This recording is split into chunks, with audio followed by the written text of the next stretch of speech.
নমস্কার বন্ধুরা, সবাই কেমন আছেন? আশা করছি ভালো আছেন। আজকের আমি বানাবো তালের কেক। তো দেখুন, এখানে প্রথমে আমি 2 বাটির মতন নিয়েছি ময়দা, আর এখানে নিয়ে নেব 1.5 বাটি সুজি। তো ভালো করে এবারে সুজি আর ময়দাটাকে ভালো করে মিক্সড করে নেব। একটু নারকেল কোড়াও দিয়ে দিচ্ছি, এখানে এক মুঠো নারকেল কোড়া দিয়ে দিয়েছি। তো দিয়ে ভালো করে এবারে পরিমাণ মতো নুন দিয়ে, আর এই যে এখানে চিনিও দিয়ে দিলাম। চিনিটাকে একটু মিক্সচারের মধ্যে ভালো করে গুঁড়ো করে নিয়েছি। তো নিয়ে দেখুন ভালো করে মাখিয়ে নিচ্ছি সবটাকে। তো নেওয়ার পর এখানে বেকিং পাউডার আর বেকিং সোডাটাও অ্যাড করব। বেকিং পাউডার আর বেকিং সোডা দেওয়ার ফলে কি হয়, এই কেকটা স্পঞ্জিও হয় আর খুব সুন্দর নরম তুলতুলেও খেতে লাগে, জানেন। তো এখানে 1 চামচ দিয়ে দিয়েছি বেকিং পাউডার আর 1/2 চামচ দেবো বেকিং সোডা। তো দিয়ে ভালো করে আমি মাখিয়ে নেব।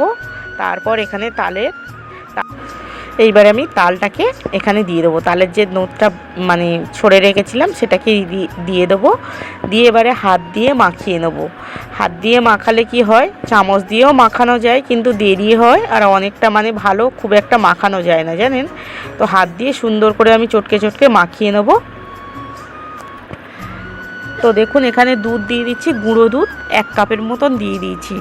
তো আপনারা চাইলে এখানে গাই দুধও দিয়ে দিতে পারেন। গাই দুধটা একটু মোটা করে নেবেন জাল দিয়ে। তো দেখুন ভালো করে আমার মাখানো হয়ে গেছে। এইভাবে একটু ফাটিয়ে নেবেন, হাত দিয়ে খুব সুন্দর করে ফাটিয়ে নিতে হবে, তবে কেকটা ভালো স্পঞ্জি হবে। তো দেখুন এইবারে আমি থালার মধ্যে তেল হাত দিয়ে ভালো করে বুলিয়ে দিয়েছি। দিয়ে এইবারে থালার মধ্যে আমি ব্যাটারটাকে দিয়ে দেবো খুব সুন্দর করে। দিয়ে এইবারে আমি একটু জল হাত ওপর থেকে ভালো করে সমান করে দেবো যাতে দেখতে সুন্দর লাগে। তো দেখুন আমার হয়ে গেছে সুন্দর করে মানে থালাটাকে মানে সুন্দর করে রেডি করা হয়ে গেছে। এইবার আমি কড়াইতে কিছুটা লবণ দিয়ে দিয়েছি। তো তার উপর একটা স্ট্যান্ড দিয়েছি, দিয়ে আমি থালাটাকে বসিয়ে দেবো। এইবারে চাপা দিয়ে দেবো। দেখুন কিছুক্ষণ পরে চলে এসেছি। এখানে আমি প্রায় মানে 45 মিনিটের মতন একদম হালকা আঁচে আমি কেকটাকে বানিয়ে নিয়েছি।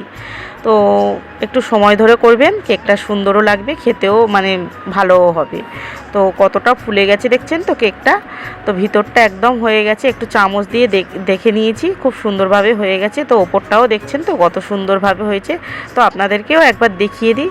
দেখুন একদম চামচের 2 সাইডে কোথাও কিন্তু লাগেনি, ব্যাটারটা একদম ভিতরটা ভালোভাবে হয়ে গেছে। এইবারে আমি কেকটাকে নামিয়ে নেব।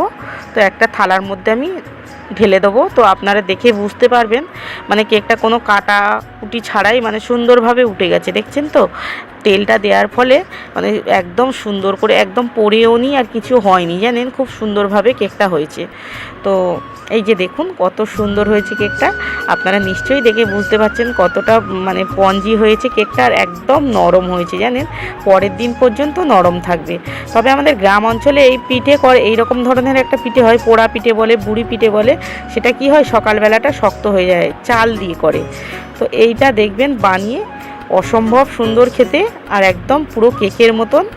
আর কেমন লাগলো ভিডিওটা প্লিজ কমেন্টে জানাবেন।